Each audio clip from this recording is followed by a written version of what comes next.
Kita tidak bisa menghindarkan diri dari timbulnya rasa sakit hati. Semua orang mengalaminya. Rentan mungkin ya.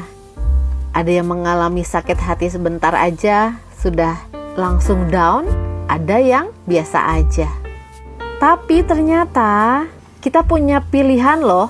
Apakah akan membiarkan rasa sakit itu berubah menjadi penderitaan, atau keadaan tersebut kita jadikan pembelajaran untuk berlatih, menata pikiran kita dan ambil hikmahnya, lalu move on.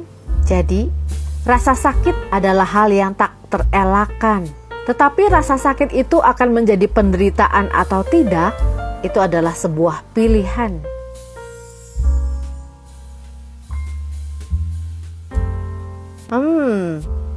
Menarik ya ngobrolin soal sakit hati. Kapan terakhir kali kamu sakit hati? Hah? Baru saja? Ya gak apa-apa. Semua baik sebagaimana adanya. Tapi kamu lihat deh, bunga matahari yang mengelilingi saya ini. Warnanya kuning. Ia lagi menghibur kamu dan saya. Dalam hidup ini gak ada yang abadi. Tenang aja. Ajah Brahm mengatakan semua akan berlalu karena gak ada yang abadi, termasuk sakit hatimu itu. Dan kamu punya pilihan, mau terus sakit hati atau mau mencoba menyembuhkan luka hatimu. Katanya kamu punya impian, fokus ke situ aja.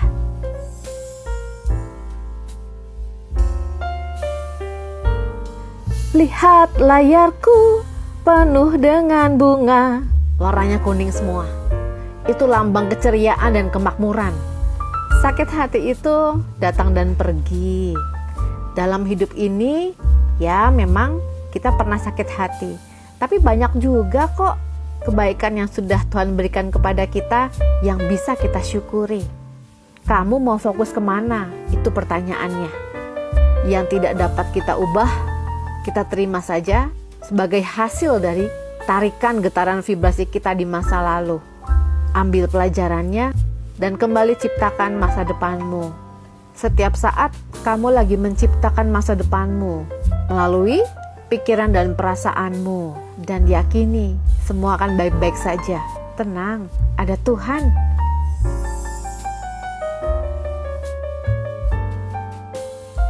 Hai, Vita datang, uang datang. Hari ini saya lagi feel good. Feel goodnya untuk hal-hal yang sederhana yang saya maknai dengan lebih luas. Nih kamu lihat, di sini ada jerawat. Lucu kan? Dan sejak tadi pagi saya ngeliatin jerawatnya saya. Saya seneng, soalnya lucu di situ, pas di tengah-tengah. Ayo kita memaknai kehidupan kita dengan cara yang berbeda. Kita riang gembira aja dengan apa yang kita hadapi. Kita percaya Tuhan lagi bukakan pintu rezeki, pintu solusi untuk kita semua dan semua manusia mewujud. Selamat terhibur melihat jerawat saya juga yang lucu.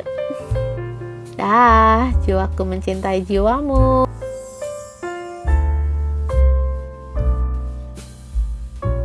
Masa depan kita tergantung dari apa yang kita rasakan.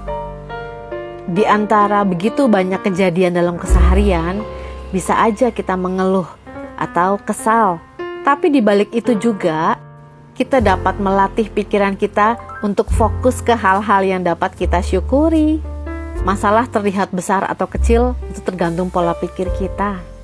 Kehidupan juga menawarkan 1001 macam alasan yang dapat membuat kita merasa bersyukur. Ini contohnya.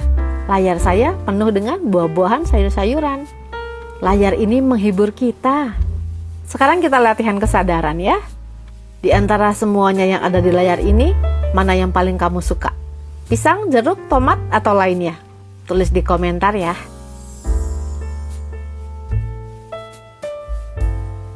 Halo, kemarin ada yang menanyakan tentang teknik sugesti 3 hati.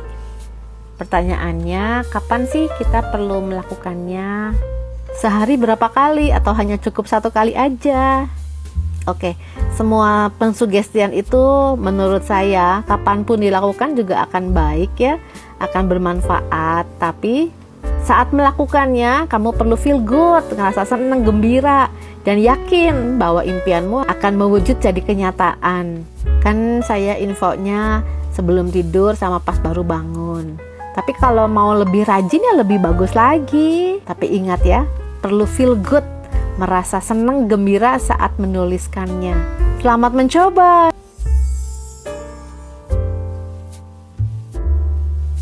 Aku lagi liburan. Kita bahas sedikit mengenai pikiran. Saya kutip dari Bapak Hudoyo Hupudio. Ada 5 sifat pikiran yang perlu kamu ketahui. Pikiran menggunakan kata-kata atau bahasa. Menjadi satu kata untuk mengenali sesuatu. Pikiran perlu menggunakan kata-kata untuk menggambarkan apa yang dipikirkan. Kedua, pikiran selalu terbatas, terkondisi oleh masa lalu kita, dan sifatnya subjektif, tergantung dari apa yang kita pikirkan dan yakini. Jarang sekali pikiran dilatih untuk dapat melihat dari sudut pandang objektif atau sudut pandang orang lain.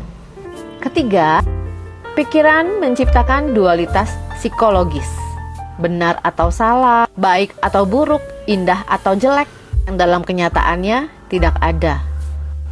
Keempat, pikiran menciptakan ego, atau aku, atau diri, atau kramadangsa, yang dalam kenyataannya tidak ada.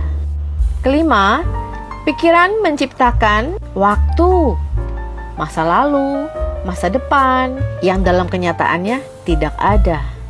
Pikiran dapat memahami kebenaran-kebenaran material, tetapi pikiran tidak dapat memahami kebenaran spiritual. Untuk sampai pada kebenaran yang hakiki, pikiran dan aku atau diri atau ego harus berhenti atau padam. Yang barusan saya jelaskan itu adalah sifat-sifat pikiran. Segala sesuatu adalah ilusi. Semua adalah produk dari pikiran kita. Cara berpikir yang benar, terbuka dan luas, serta meningkatkan awareness, mindfulness, akan menghasilkan pikiran yang benar dan sehat. Jadi pikiran positif aja nggak cukup kalau itu tidak sehat. Pembahasan mengenai ilmu berpikir ada di mana? Ada di ilmu filsafat.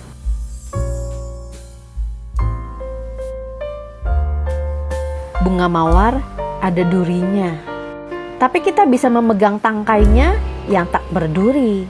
Kalau kita pegang durinya, ya kita sakit, tangan bisa berdarah.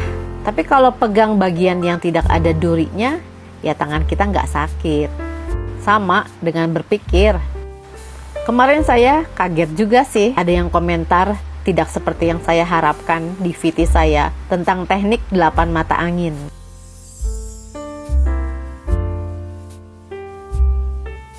Begini pola pikir saya, loa ditambah ilmu berpikir atau filsafat. Kalau saya terus memikirkan hal tersebut, itu sama artinya saya memegang duri di bunga mawar. Mereka hadir dalam hidup saya sebagai hasil dari getaran vibrasi saya di masa lalu. Jadi yang perlu diperbaiki adalah getaran vibrasi saya saat ini, sehingga masa depan saya akan baik-baik saja, atau tidak akan bertemu dengan mereka yang seperti itu. Saya memilih untuk menerima mereka apa adanya, berlatih untuk menyerahkan semuanya kepada Tuhan, dan saya fokus ke dalam diri saya, memperbaiki saja getaran vibrasi saya. Saya sadar, saya nggak bisa mengubah orang lain. Yang dapat saya perbaiki adalah diri saya sendiri.